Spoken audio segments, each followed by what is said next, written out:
we start, I'd like to say that the conference is the first in Ottawa, but not the first of the series. And we'd like to take this opportunity to thank the organizers of all the previous LPP conference. A few of them are with us today, so we'd like to acknowledge their work and the inspiration that they were for this edition. I know Mela Sarkar is here this morning. Hi. Jeff, oh, she's over there. Amir Callan wasn't able to be there today, but he was there yesterday. Jeff Bale is here too, here at the first row. Eve Ack is there. I don't know if she's there this morning, but she's also part of the conference this year. And Tom Richento isn't here this year, but we also would like to acknowledge his work in the previous editions. Donc, sans plus attendre, ça me fait très grand plaisir aujourd'hui de vous présenter notre conférencière plénière, Amal Madibo. Amal est professeure agrégée au département de justice sociale en éducation à OISI, à l'Université de Toronto. Ses recherches traitent de la francophonie, des études noires et de la question de la décolonisation dont elle va nous parler aujourd'hui. Alors, Amal voulait que je fasse ça très, très court, mais j'aimerais quand même mentionner son livre Blackness in la francophonie, Anti-Black Racism, Linguicism and the Construction and Negotiation of Multiple Minority Identities, qui a été publié en 2021 aux presses de l'Université Laval et qui va bientôt sortir en français. C'est le prochain projet, la traduction de ce livre en français. J'aimerais aussi faire remarquer qu'Amal, ça nous fait particulièrement plaisir de l'avoir à Carleton, puisque en fait, elle est une ancienne de Carleton. Elle a fait sa maîtrise dans mon département, le département de français, ici à Carleton. Donc, c'est un retour pour Amal sur notre campus. Donc, sans plus attendre, je vais lui céder la parole pour sa conférence. Merci.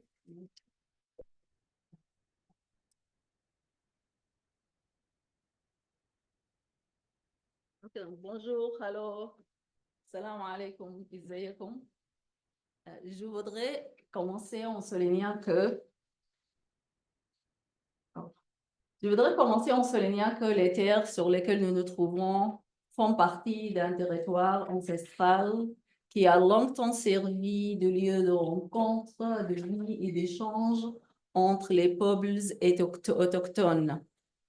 Je voudrais également et surtout remercier les organisateurs et organisatrices de cette conférence prépondérante qui nous permet et qui crée cet espace pour nous pour amorcer et avancer un dialogue diasporique décolonial. Donc, je remercie le comité d'organisateurs, organisatrices, surtout bien sûr Émilie Urbain, la savante élégante. Je vous remercie beaucoup. Donc moi, je suis canadienne-soudanaise. Donc je suis née, j'ai grandi, j'ai fait l'école au Soudan et en passant, rappelez-nous parce qu'on ne devrait pas oublier également les guerres qui déroulent dans la diaspora noire.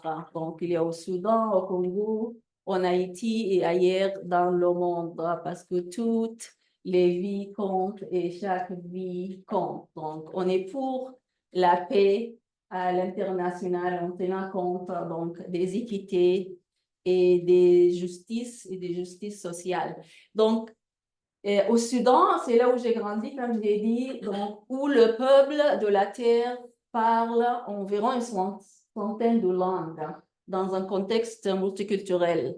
Et par la suite, j'ai fait mes études en France, bien que, bien sûr, en France, comme vous savez, le français est la langue nationale et officielle, mais la France est également une société multiculturelle.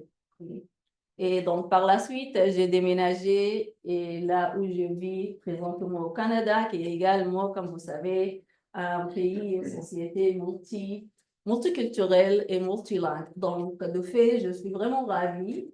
Et donc, pour cela, je vous remercie beaucoup de me donner cette opportunité d'être avec vous, de m'inviter à partager des idées aussi, bien sûr, vous entendre lors de cette conférence. Donc, je suis vraiment contente, comme j'ai dit, d'être dans une conférence, donc cette conférence où le multilinguisme est vraiment pris en compte en lien avec le multiculturalisme, mais également dans un sens décolonial de justice sociale, que ce soit dans le cadre, par exemple, des droits de la personne et des questions d'équité que vous avez déjà soulevées hier et que nous allons soulever au cours de la conférence aujourd'hui ou demain. Ceci dit, j'aimerais savoir s'il y a des étudiants ici, dans le public, des étudiants. OK. Merci beaucoup, vous êtes les bienvenus, mais vous êtes également tous les bienvenus. Je vais peut-être vouloir partager l'espace avec vous et vous demander donc de participer un peu avec moi lors de ma présentation. Okay? Donc, ceci dit, chaque processus et dialogue qui traite de la planification des politiques linguistiques devrait tenir compte des principes de l'équité, de la diversité et de l'inclusion. Mais ces principes donc de l'équité, la diversité et l'inclusion, qui sont, on dirait, présentement à la mode, ne consistent pas juste une question de mode, être à la mode. Ils ne sont pas seulement des mots ni un ensemble de textes qu'on chiffre et déchiffre. Ils constituent en fait un projet décolonial, un projet idéologique et sociopolitique qui réitère l'éthique, la transformation et la libération. Autrement dit, les principes de l'équité, la diversité et l'inclusion relèvent d'un projet décolonial. Dans ce lieu, dans le cadre de ma présentation, je mise sur la planification et les politiques linguistiques, selon votre conférence, donc dans une perspective multidisciplinaire et également transdisciplinaire associée à la francophonie. Encore une fois, en tant qu'un projet décolonial. Donc, dans ce lieu, je mise sur la planification et les politiques linguistiques. Il est une question dans ce lieu d'une théorie de décolonisation dans une perspective francophone. Une théorie que je développe, je suis toujours en train de développer alors, on tisse des liens entre la francophonie canadienne et internationale, la diaspora noire et la pensée décoloniale. Ma théorie s'articule autour de deux axes principaux qui sont respectivement ontologiques et épistémologiques, donc un ensemble de conceptualisation qui se croisent. Pour ce qui est, sur le plan ontologique, la décolonisation francophone est à l'encontre contre la décolonialité du pouvoir et son croisement avec les mythes fondateurs. Sur le plan épistémologique, la décolonisation francophone contre la décolonialité du pouvoir par l'entremise dans un concept que j'ai développé, donc qui est la promesse de l'intersectionnalité. Un concept que j'ai développé avant de percevoir l'intersectionnalité toujours en termes de facteurs identitaires, race, genre, orientation sexuelle, mais également et surtout, comme nous le verrons, je mise surtout sur l'intersectionnalité épistémique. Ma méthodologie, donc pour ce qui est sur le plan méthodologique, donc s'appuyant sur la francophonie au Canada, on dialogue avec les diasporas canadiennes et francophones et noires, comme des sites de théorisation et d'activisme. Ma démarche consiste en une ontologie. Dans ce cas, une méthodologie sous forme d'analyse de discours qui sert de point de départ afin donc de produire une épistémologie, dans ce cas, un savoir qui illustre une théorie de décolonisation, comme j'ai dit, dans une perspective francophone. Pour ce qui est de l'ontologie où la décolonisation francophone est à l'encontre de la colonialité, du pouvoir et des mythes fondateurs, comme les mythes fondateurs sont des récits étiologiques que, selon Roman Grossfogel, des États, les classes dominantes et où les groupes raciaux et ethniques dominants construisent. Donc, ces mythes fondateurs constituent des constructions sociopolitiques des récits nationaux qui traitent de l'édification des États-nations, dans ce cas, les États-nations occidentaux, que des groupes dominants établissent pour se privilégier et marginaliser d'autres. En Occident, l'héritage colonial a établi des mythes fondateurs sous forme de représentations qui idéalisent les Occidentaux blancs, les projetant en tant que fondateurs des États-nations respectifs et les associant aux stéréotypes positifs. Il est question surtout des hommes blancs hétérosexuels appartenant à la classe moyenne qui sont perçus comme des héros.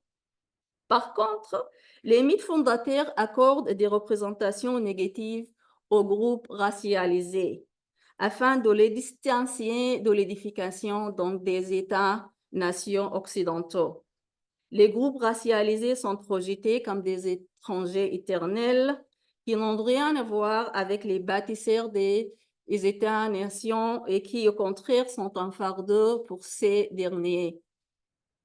De fait, les mythes fondateurs servent à occulter des structures coloniales inéquitables et les atrocités historiques sur lesquelles ces États-nations sont bâtis ou sont basés. À titre d'exemple, la traite transatlantique des Noirs, les génocides que les Autochtones ont subis et leur continuation, donc à l'ère actuelle, sous forme de racisme et de discrimination systémique et structurelle. Donc, de fait, les mythes fondateurs occidentaux font partie intégrante du colonialisme par l'entremise d'un autre aspect colonial qu'Annibal Kijano appelle la colonialité du pouvoir. Et c'est là où maintenant j'ai besoin de votre soutien, les étudiants. C'est un ou une parmi vous pourrait lire cette citation de Kijano sur la colonialité du pouvoir. S'il vous plaît, un ou une volontaire, bénévole. Alana, s'il vous plaît.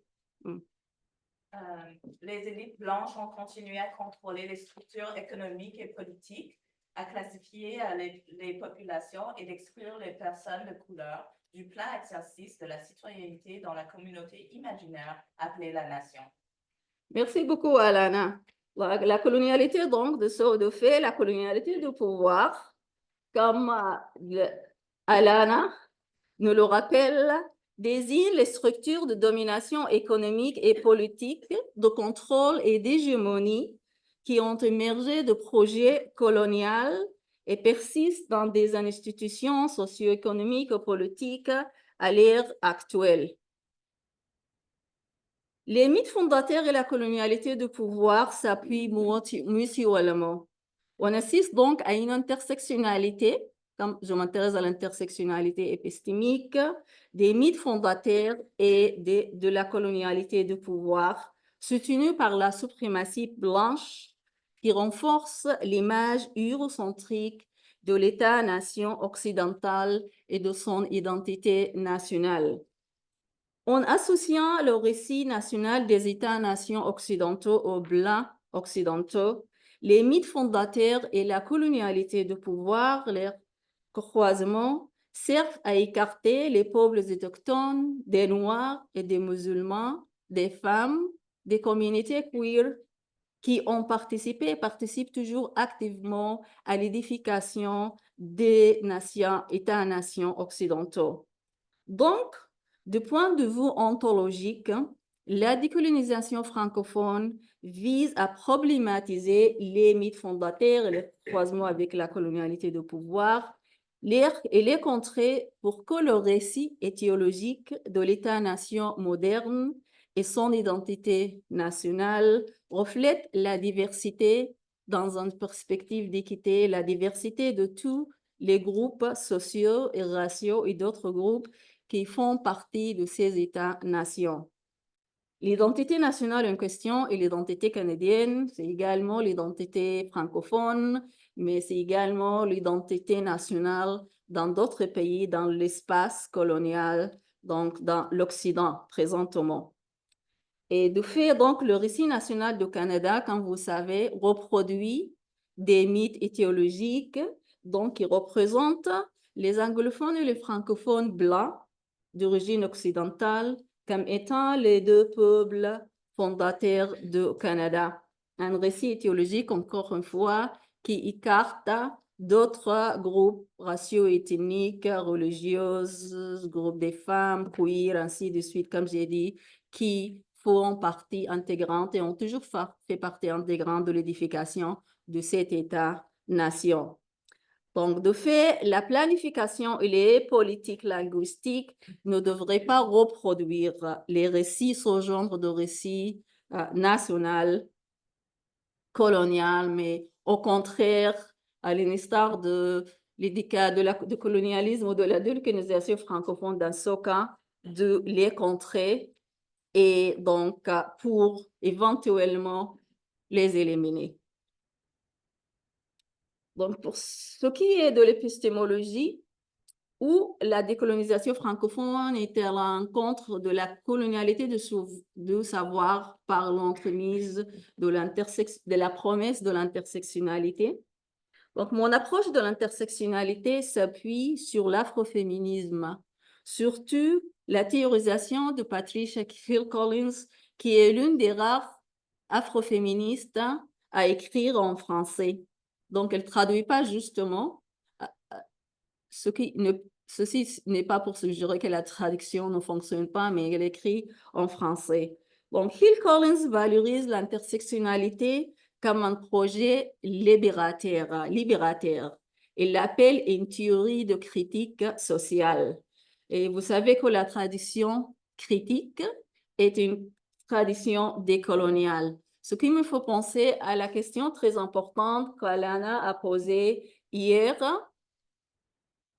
qui problématise donc le clivage entre le travail académique et l'activisme, et donc entre la théorie et la pratique, et donc entre l'épistémologie et l'ontologie, qui est une division très problématique, parce qu'en fait, il y a une intersectionnalité épistémique et éthique et décoloniale entre la théorie et la pratique, donc entre notre rôle comme intellectuels et surtout activistes. On ne devrait pas les séparer l'un ou l'autre selon la théorie critique, la tradition critique et d'autres donc traditions féministes, critiques, antiracistes et ainsi de suite. Soulignant que l'intersectionnalité est supposée être intrinsèquement engagée dans la justice sociale, Hill Collins attire notre attention en lien entre l'intersectionnalité et la décolonisation. Donc, on retient le lien entre l'intersectionnalité épistémique et la décolonisation, oui, comme un projet de libération, mais aussi un besoin urgent et éthique fondamental, donc lié à tout processus, donc processus social et sociopolitique, donc y compris encore une fois les politiques et la planification linguistique. De fait, l'intersectionnalité épistémique est un croisement donc de concepts analytiques, toujours identitaires, mais également idéologiques, qui s'entrelacent avec certaines pratiques, donc des actions sociopolitiques. Donc, encore une fois, le lien entre la théorie et la pratique, donc l'idéologie et les pratiques. Rappelons également du travail important de Norman Labrie, qui a valorisé, un des premiers chercheurs francophones à valoriser l'intersectionnalité dans le domaine francophone en y ajoutant et soulignant donc l'élément ou l'identité et l'épistémie de l'orientation sexuelle avec la langue, la race et ainsi de suite. Soulignant que maintenant j'ai besoin d'un autre une bénévole pour lire la dernière. Oui, cette dernière citation aussi de Hill Collins. Étudiants ou étudiantes? Oui, allez-y s'il vous plaît. les Noirs, les femmes, les pauvres, les personnes LGBTQS+, minorités religieuses et ethniques, personnes handicapées. Concept de résistance épistémique fournit un outil conceptuel important pour l'analyse critique. Merci beaucoup. Selon ETA, donc Hill Collins fait valoir que l'intersectionnalité épistémique est puissante parce que elle sert à produire une résistance épistémique qui contre l'oppression épistémique. Pour développer le concept donc, de la colonialité, donc ça veut dire ce qu'il appelle la résistance à l'oppression épistémique corrobore ce que Walter Miglino désigne comme la colonialité du savoir. Pour développer le concept de la colonialité du savoir, Miglino a étendu le concept de la colonialité donc à l'instar des perspectives de Quijano que je viens de soulever, pour souligner que la colonialité du pouvoir a perpétué une violence symbolique. La symbolique, donc, est souvent, ce n'est pas toujours silencieuse, mais toujours très puissante dans le sens des impacts matériels. Donc, à travers l'imposition de savoir eurocentrique. Donc, dans ce cas, c'est le cas donc, de la colonialité du savoir qui dévalorise et efface les savoirs et des peuples autochtones et d'autres minorités sociales. D'après Hill Collins, l'oppression épistémique sous-tend un pouvoir épistémique, donc une colonialité du savoir qui crée une forme convenue d'oppression épistémique qui privilégie certains groupes raciaux en élevant d'autres groupes. Cet aspect du pouvoir épistémique est inéquitable parce qu'il nuit à l'agentivité épistémique, donc notre agentivité sociopolitique. À cause du pouvoir épistémique inéquitable, l'épistémologie n'est pas neutre. Moi, je dirais que, en gros, le savoir, le processus de la production et coproduction et la pratique du savoir n'est jamais neutre. Mais dans l'épistémologie, donc y compris l'épistémologie n'est pas neutre parce qu'il détermine la validité du savoir. Il légitime et ou écarte ce qui compte comme théorie et qui compte comme théoricien. Donc, encore une fois, une colonialité du savoir. Mais j'y ajoute également que, je précise que le pouvoir épistémique peut également être équitable. Ce n'est pas seulement inéquitable, mais également équitable parce que l'agentivité épistémique, notre agentivité, donc, nuance l'agentivité épistémique de certains groupes sociaux, nuance les normes et les pratiques discriminatoires. De plus, le pouvoir épistémique est également un outil crucial à travers lequel l'agentivité épistémique et la résistance épistémique subsistent et se renforcent. Il s'agit dans ce cas donc de la résistance francophone en lien avec la décolonisation francophone qui produit une agentivité francophone épistémique afin de contrer les injustices sociales, donc y compris dans le domaine de la planification et des politiques linguistiques, pour que celle-ci reflète et appuie une francophonie inclusive caractérisée par plusieurs identités, parce que même au niveau de l'identité nationale que je soulevais, donc l'identité nationale n'est pas homogène, ne devrait jamais être homogène. Donc plusieurs identités, plusieurs savoirs et cultures. Le cas d'étude qui reflète ce croisement ontologique et épistémologique décolonial. Vous voyez, j'ai amorcé ma présentation par les résultats de cas d'étude pour ensuite donc mettre l'accent sur le cas d'étude. Je me suis dit, au cas où on n'a pas le temps de discuter du cas d'étude. Donc, en tout cas, le cas d'étude donc relève de la reconceptualisation de la francophonie dans une perspective décoloniale qui s'entend une identité francophone inclusive, comme je viens de soulever, donc une ontologie inclusive et un savoir francophone inclusif, donc décolonialité de savoir, qui mérite d'être tenu en compte dans le processus et la mise en œuvre de la planification des politiques linguistiques liées à la francophonie. Donc, il s'agit de la conceptualisation de la francophonie. Il y a une slide là qui a disparu. Ici, on peut imaginer l'imaginaire là. L'imaginaire, parce que c'est ça, c'est qui? C'est Anderson, n'est-ce pas? Qui fait référence communauté, to Imagine Community, Benedict.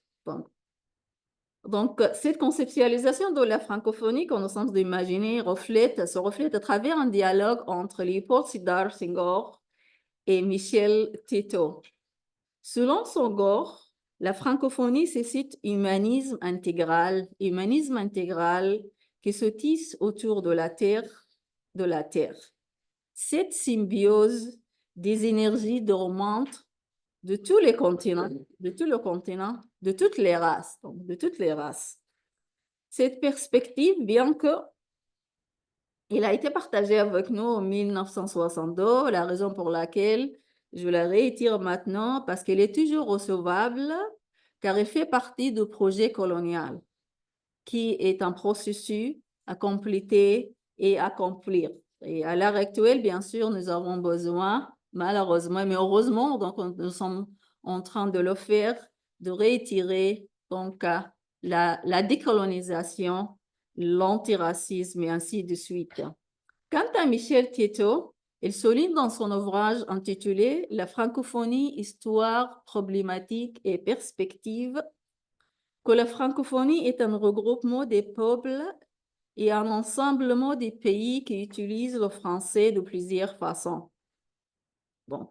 Ces conceptualisations de la francophonie, faites respectivement par un Africain francophone noir, et ça je le fais exprès bien sûr pour contrer la décolonialité de savoir par l'entremise de la précision du savoir indigène, dans ce cas le savoir de Senghor, et un francophone canadien blanc soulève certaines convergences et divergences qui les rendent complémentaires et rendent la définition de la francophonie, la perception de sur la francophonie plus inclusive. Senghor a fait valoir sa conceptualisation de la francophonie, comme j'ai souligné en 1962. Tito l'a souligné en 1987. Et Senghor l'a retiré encore en 1987, spécifiquement dans la préface de l'ouvrage de Tito, où celui-ci a expliqué sa conceptualisation de la francophonie évoquée plus haut. Donc, je fais référence à ces dates, 62, 87, parce que pour nous rappeler que les deux intellectuels ont situé la pensée de la francophonie dans une période coloniale et une période décoloniale qu'on peut également appeler postcoloniale, mais moi je préfère la terminologie, le concept de décolonialité. Donc, lors des mouvements anticoloniaux de l'indépendance formelle, donc au moment où les États-nations occidentaux, de la façon que j'ai problématisé, ont été établis. Et donc, cet échange entre Senghor et Tito illustre une contribution fructueuse, symbolique et actuelle à la francophonie et au fonctionnement et son fonctionnement. Ce faisant, Senghor et Tito ont corrigé la définition initiale de la francophonie par Onésime Reclus, qui, on dit, a inventé la francophonie pendant l'ère coloniale, donc dans son livre intitulé France, Algérie et colonie. Donc là, on remarque un retour, un va-et-vient entre le colonialisme et la décolonisation, parce que, comme on dit, la colonialité de pouvoir nous rappelle que le colonialisme est toujours là, mais c'est aussi le cas de colonialisme que nous devrons renforcer ensemble. Il me reste combien de temps? J'allais te montrer ça en une minute. OK. Donc, on ne va pas lire cette citation.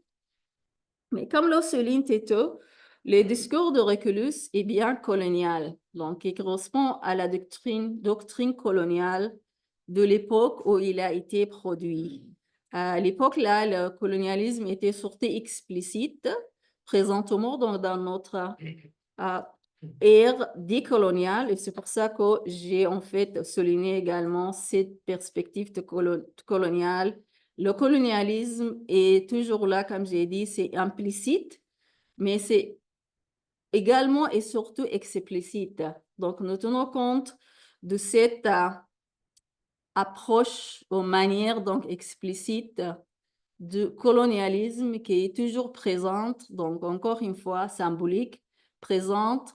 On ne le voit pas, on ne le remarque pas, on ne le pratique pas, surtout de manière explicite, mais puisque c'est explicite, c'est plus difficile à dégager, c'est plus difficile à combattre, mais on devrait le dégager et le combattre. Donc, étant géographe, Reculus dégage des territoires et le poids démographique qui en est associé.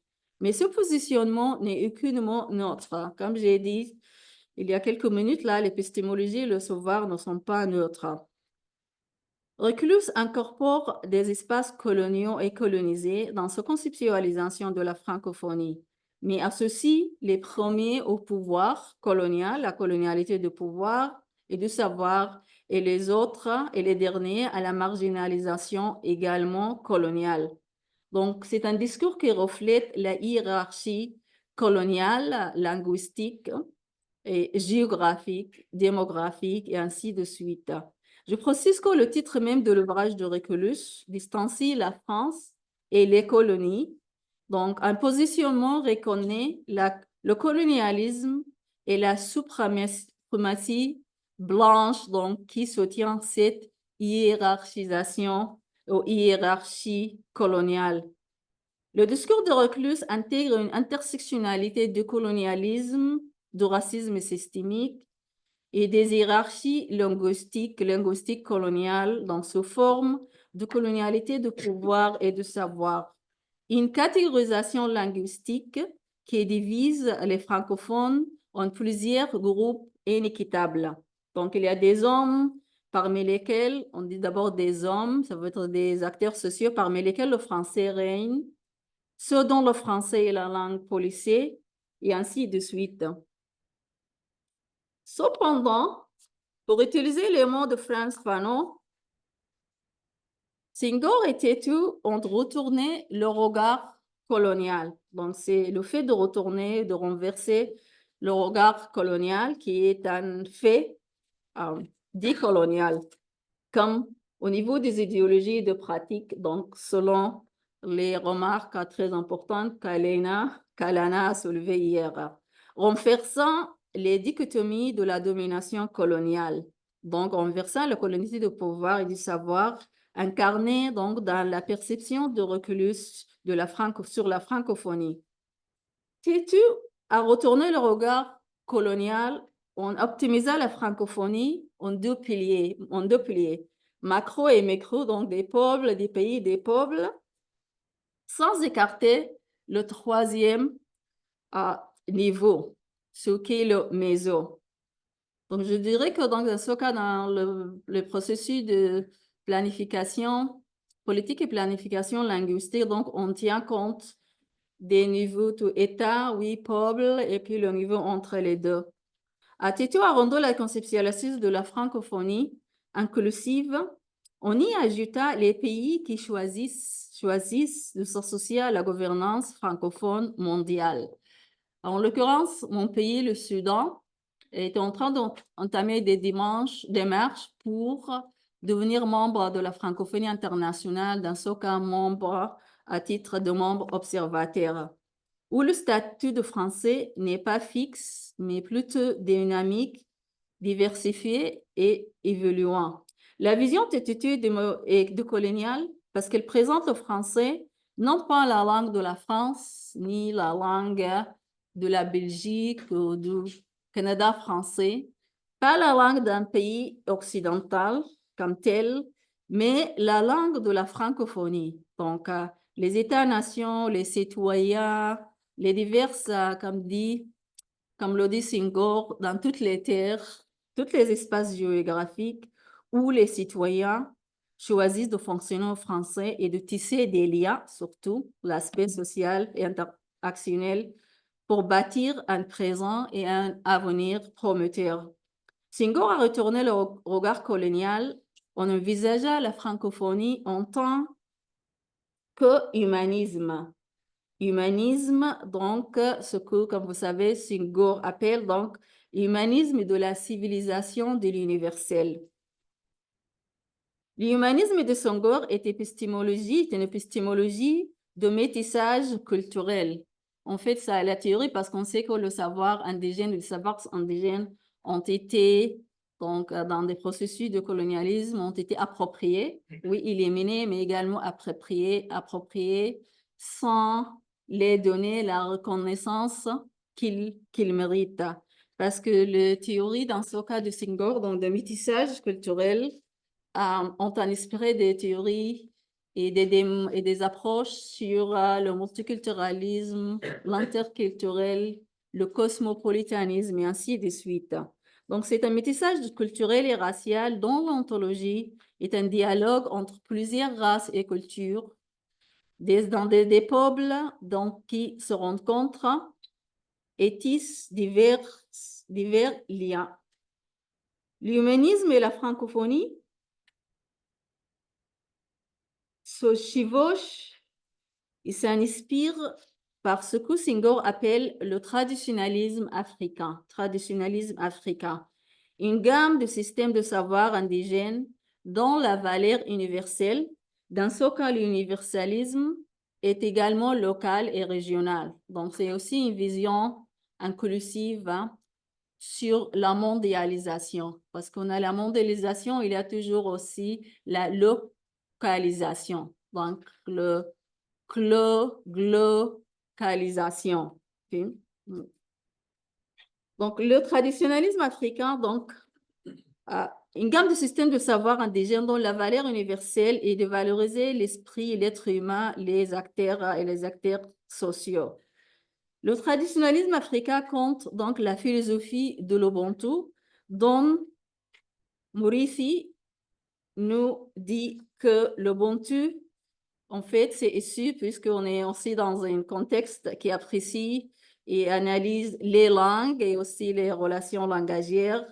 Donc, Ubuntu qui est issu des langues bantu, en l'occurrence le Zulu et le Xhosa, signifie humanité envers les autres. Donc, c'est pas humanité envers le moi, le soi, mais envers les autres. Une épistémie qui promeut l'humanisme parce qu'il équivaut à un respect mutuel, à l'harmonie, à la dignité, à un partage entre les acteurs sociaux, donc entre les êtres humains.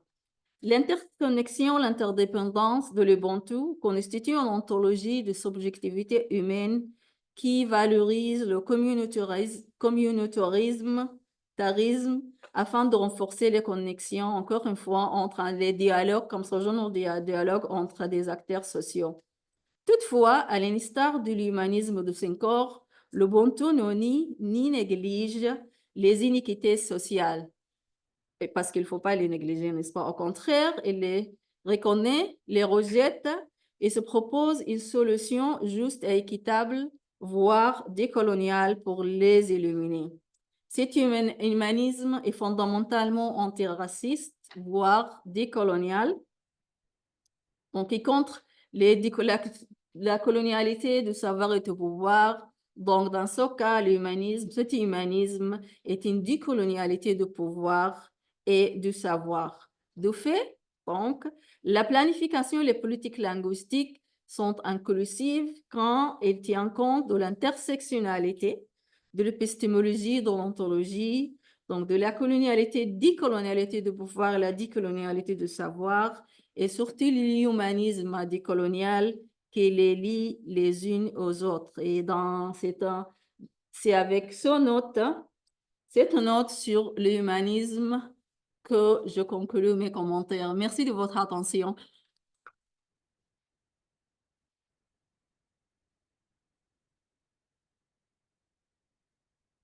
Et merci à ceux et celles qui m'ont soutenu. On partageait l'espace en lisant. Oui. Donc, on a une quinzaine de minutes pour la discussion, les questions, les commentaires. Donc, faites-moi signe et j'emmènerai le micro.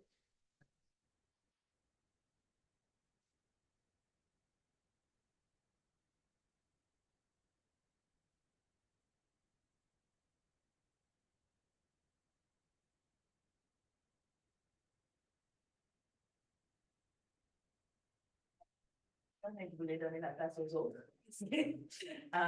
C'est pas grave, oui. Allez-y, s'il vous plaît. En parlant des mythes fondateurs, Oui. je voudrais savoir si vous avez remarqué que ça s'applique, je pense, à la langue française elle-même en tant que corpus, je dirais à l'Occident, au Canada surtout. J'ai remarqué que en étudiant la langue et littérature française, en étudiant pendant ma maîtrise et tout, il y avait tout un corpus de langage autour de la décolonisation que j'avais manqué, qui ne m'a pas été enseigné pendant mes études au Canada, que dès que j'ai ouvert les livres de Fanon, de Senghor, d'autres, tout d'un coup, il y avait tout un vocabulaire, un corpus autour de l'antiracisme, de la décolonisation que je n'avais jamais vu, alors que j'ai étudié en français pendant des années. Donc, et je trouve ça très spécial. Donc, je voulais savoir oui, vos pensées. Oui, merci beaucoup pour Alana, pour cette question très pertinente. Bien que je mise sur la décolonisation francophone, bien sûr, je n'oublie pas le colonialisme francophone, n'est-ce pas? Et en fait, c'est la raison pour laquelle j'ai précisé à plusieurs reprises qu'en effet, oui, on est dans une période décoloniale, mais également coloniale. Et donc, une des approches et puis les moyens pour lesquels donc, le colonialisme subsiste, c'est justement parce que vous dites, donc par exemple, là, au Canada, on célèbre le mois de l'histoire des Noirs en février. Présentement, c'est le mois des peuples autochtones. Oui, c'est une reconnaissance au niveau macro, donc politique et symbolique, mais c'est pour ça aussi que j'ai fait référence à l'importance des liens entre le macro, micro et méso. Parce que si par exemple on dit que le système éducatif, c'est le méso entre les deux, le système éducatif, bien sûr, comme vous savez, vous connaissez très bien le rôle de l'éducation, donc dans la formation de l'identité, ainsi de suite. Le système éducatif canadien néglige grandement ces aspects coloniaux et aussi qu'il devrait ce système éducatif montrer par le biais de la décolonisation. Il n'enseigne pas, quand vous dites, par exemple, dans le cas de la francophonie, ça s'applique certainement à la francophonie également, on n'enseigne pas dans le système francophone, y compris en fait aux universités. Donc, le savoir indigène auquel je fais référence, très riche, enrichissant, par des peuples autochtones, certainement, et dans le cas que vous soulignez, le savoir indigène des Noirs. Par exemple, entre autres, le travail très important d'Aimé Césaire sur, n'est-ce pas, le discours sur le colonialisme, qui a été publié, son livre, en 1955. Donc, Mathieu, il y a 1955, une vingtaine d'années plus tard, Michel Foucault donc, fait référence, on dirait qu'aussi il y en a qui disent qu'il a développé la théorie du discours. Il a contribué aux théories de la discours, mais en fait, c'est Aimé Césaire qui a inventé la théorie de discours. Donc, ce qui fait que, oui, comme politique, je suis tout à fait d'accord avec toi. Nous sommes dans cette ère de colonialisme épistémologique également, ontologique, mais épistémologique, où savoir, il y a un savoir qui est négligé, il y a le savoir qui a disparu donc, à cause des processus coloniaux, mais également, on est, et surtout grâce à votre génération, d'autres générations également, on est dans cette ère d'optimisme et de décolonisation. Donc, un moment qu'on devrait saisir hein, et solidifier la solidarité épistémique et les politiques de la solidarité pour avancer la décolonisation davantage et beaucoup plus vite. Hein, parce que la décolonisation a commencé il y a quoi, la décolonisation? Peut-être 50 ans, peut-être plus que ça, mais nous n'avons pas encore achevé la décolonisation de la façon dont on aurait dû faire l'affaire jusqu'à présent. Mais je suis très optimiste, surtout grâce à votre génération.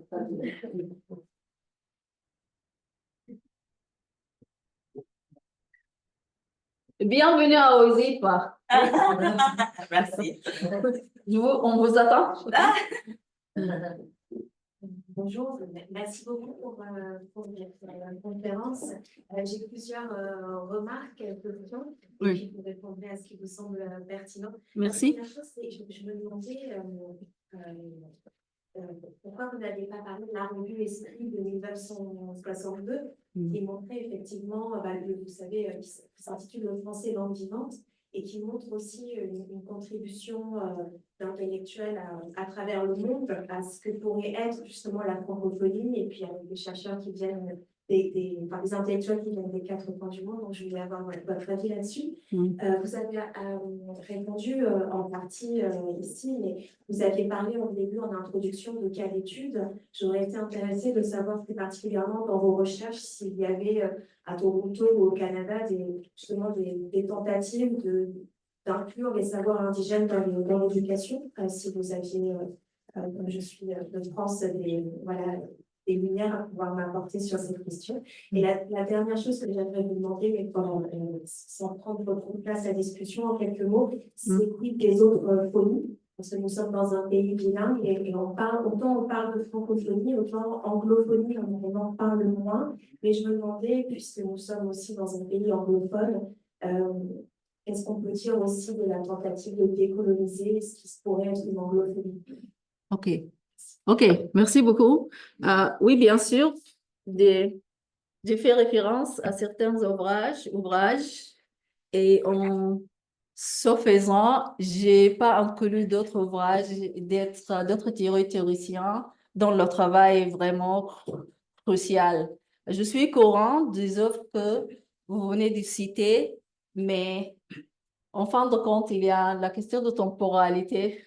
J'avais 5 minutes pour partager. C'est une partie de mes perspectives avec vous. Ça, en effet, c'est juste une partie de la théorie à laquelle j'ai fait référence. J'aurais bien voulu, entre autres, intégrer, mais également créer, engager un dialogue avec le travail d'Edward Said, par exemple, des auteurs autochtones, d'autres auteurs même de la négritude, Damas, et ainsi de suite. Donc, c'est ça. Il y a même des écrivains autochtones de mon pays, le Soudan, et donc la région donc, de l'Afrique subsaharienne, auquel je n'ai pas référence, mais c'est parce que je ne peux pas pratiquement vraiment y faire référence à toutes ces œuvres qui sont très importantes. Mais votre commentaire est très important, c'est parce que moi, je dirais qu'on est seulement en train de redécouvrir les savoirs indigènes très riches et enrichissants. J'ai inclus dans ma présentation certaines œuvres. Dans vos travaux, vous faites tout ça également. Donc, c'est pour ça que je fais partie à la décolonisation comme un processus. Un processus, chacun fait sa part. Mais on devrait, hein, chacun d'entre nous, on devrait faire sa part, d'une part individuellement et d'autre part ensemble, par exemple, à titre d'exemple, dans ce lieu. Et le savoir des jeunes au Canada, en effet, oui, il y a beaucoup de démarches qui se font présentement au Canada pour valoriser, je dirais pas beaucoup, mais il y en a, mais qui sont assez importantes. Donc, c'est pas seulement une question de quantité, mais de qualité également qui se font à travers le pays. Je peux pas maintenant penser à certaines au nom de certaines initiatives, mais je sais par exemple qu'il y a maintenant dans des écoles, on crée même des classes, d'une part pour des élèves ou étudiants autochtones, pour, euh, pour donc renforcer leur savoir, de leur propre savoir indigène et les mieux préparer donc pour l'ensemble de ce système qui est toujours colonial. Il y a des démarches d'embauche des profs autochtones et de la création et implantation des programmes d'études autochtones. On a ça, par exemple, à Ozi, il y en a dans d'autres départements à travers le pays. Donc, je dirais à cette échelle, oui, à mesure, donc, université, école, au niveau des organismes communautaires. Donc, il y a du travail qui se fait un peu partout, mais peut-être, c'est pour la raison pour laquelle également votre commentaire est important, qui ne sont pas encore liés ensemble. Donc, peut-être éparpillés. Il y a le niveau macro, donc tout le travail, le processus de travail de la commission, commission sur la réconciliation et la vérité. Mais il y a des exemples comme ça. Maintenant, ce qui compte, oui, comment les lier ensemble et étudier leur impact, n'est-ce pas? Quel est l'impact de ça et qu'est-ce qu'on fait avec cet impact? On l'étend, on le répète, on l'élargit, on ajoute d'autres démarches, ainsi de suite. Donc, j'ai une question de Sally. Est-ce qu'il y en a encore d'autres? Parce qu'il nous reste à peu près 5 minutes, juste pour donner un peu de... Donc, Sally, et puis si on a le temps, Marie-Thérèse. Très bien, merci beaucoup pour votre présentation très intéressante. Déjà, 3 points. Le premier, c'est pour continuer sur ce que disait ma collègue Coraline. François Lenderfer a fait une analyse des travaux sociologie, notamment consacrés à l'Afrique. Donc, il a fait une analyse des titres des thèses. Il a montré comment la colonialité s'exprimait à travers aussi des travaux scientifiques, hein, des thèses soutenues en France. Je pense que c'est une bonne référence à consulter et qui pourrait appuyer aussi votre démarche, votre théorie. Autre chose, c'est vous avez très bien fait de vous appuyer sur l'analyse du discours, et effectivement, c'est ce qu'il faut quand on analyse des discours colonialistes, etc. Mais il faudrait peut-être inscrire les discours que vous avez cités, en tout cas les fragments des discours que vous avez cités, dans une interdiscursivité. Parce qu'on ne peut pas analyser ces discours-là sans les mettre en rapport ou en conflit, en affrontement avec d'autres discours. Et j'imagine qu'il y a des discours, par exemple, qui sont tenus contre le français, langue de colonisation, langue d'occupation en Afrique ou dans d'autres pays du monde. Je pense que ça pourrait donner voilà, une approche plus dynamique hein, de votre théorie. Et le dernier point, ces dernières années, en France, à l'occasion des sommets de la francophonie, on insiste beaucoup sur la diversité culturelle, la diversité linguistique, etc. Qu'est-ce que vous en pensez? Est-ce que pour vous, c'est une façon de recolonialiser la francophonie, une tentative de récupérer, sauver ce qui peut l'être par rapport à la dominance de l'anglais? On insiste beaucoup sur la diversité linguistique depuis quelques années. Voilà, quel est votre point de vue là-dessus? Ok, merci. Oui, je me rends compte que je n'ai pas répondu à la question liée à l'anglophonie, n'est-ce pas? Oui, ok.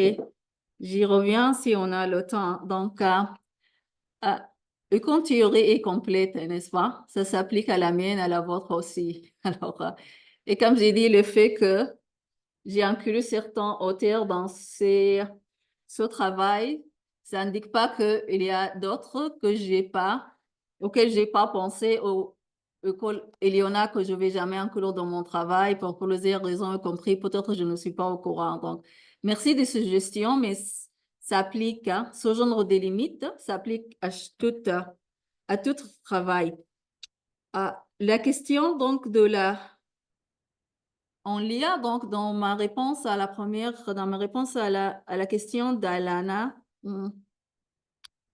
donc le français, oui, est-ce que, oui, donc d'après moi, il n'y a pas, bon, il y a des langues coloniales, il y a des langues qu'on peut dire décoloniales, mais on peut également, en lien avec donc, la perspective de Frantz Fanon, à laquelle je fais référence, retourner le regard colonial. On peut, grâce à notre agentivité épistémique, n'est-ce pas, rendre une langue coloniale en même temps décoloniale, comme un outil décolonial, n'est-ce pas? Moi, je vous parle en français, je peux vous parler un peu en anglais, mais ni l'un ni l'autre est ma langue maternelle. Ma langue maternelle est une langue soudanaise. Même, donc, on peut dire que le français est c'est une langue coloniale, mais c'est également une langue décoloniale. Donc, d'un côté, je comprends le lien à cause de la continuité du colonialisme jusqu'à présent, l'aspect colonial, donc de la langue, ce qu'est le français, mais ça s'applique également à l'anglais, donc à votre question à laquelle je n'ai pas répondu avant, mais il y a toujours le côté décolonial. OK. La question de la diversité, donc il y a deux discours politiques, mais il y a le discours politique, mais il faut toujours donc tenir compte des mesures, donc des niveaux, mesures et macro. Quelle est la intersectionnalité s'il y a lien entre le discours politique et ce qui se passe dans le terrain? Mais le discours sur le cas précis que vous mentionnez en France, sur la diversité linguistique, la diversité culturelle ou toutes sortes de diversités, c'est important parce qu'en fin de compte, la francophonie est également diversifiée au niveau linguistique, n'est-ce pas, et au niveau culturel. Mais chaque discours sur la diversité est seulement utile et seulement décolonial et donc bénéfique quand ça tient compte des rapports, par exemple, de l'antiracisme, de l'imposition coloniale, des questions de l'équité. Et c'est la raison pour laquelle, au début de ma présentation, j'ai dit que parce que maintenant au Canada, c'est vraiment à la mode, question de la EDI, équité, diversité et inclusion. Donc, c'est aussi un genre de discours sur la diversité. Mais si ça reste seulement au niveau des mots, même des politiques écrites, si c'est pas mis en œuvre, c'est pas bénéfique. Si c'est pas mis en œuvre, mais dans un sens d'intersectionnalité, donc les questions de la race, le genre, l'identité, l'orientation sexuelle, sexuelle, donc c'est pas bénéfique. Donc la diversité comme diversité est cruciale. Si seulement un discours au niveau des mots, donc c'est pas bénéfique, c'est superficiel, ça devrait être au niveau des pratiques également, surtout mise en œuvre et suivi. Suivi, parce qu'il y a même au Canada, il y a des politiques sur le multiculturalisme et ainsi de suite qui sont très beaux au niveau des discours, mais qui n'ont pas encore été mises en œuvre de façon significative et équitable jusqu'à présent. Par exemple, la politique canadienne sur le multiculturalisme a été acceptée comme institutionnalisée comme politique en 1971 d'abord comme politique, puis 82. Jusqu'à présent, nous sommes au niveau de nos vies sociales, nous sommes culturelles, mais au niveau institutionnel, multiculturel, au niveau institutionnel, c'est en grande partie la suprématie blanche qui règne. On a dépassé un peu le temps, donc je vous propose qu'on poursuive la discussion autour d'un café. Donc, je vais encore remercier beaucoup Amal. Merci beaucoup. Merci.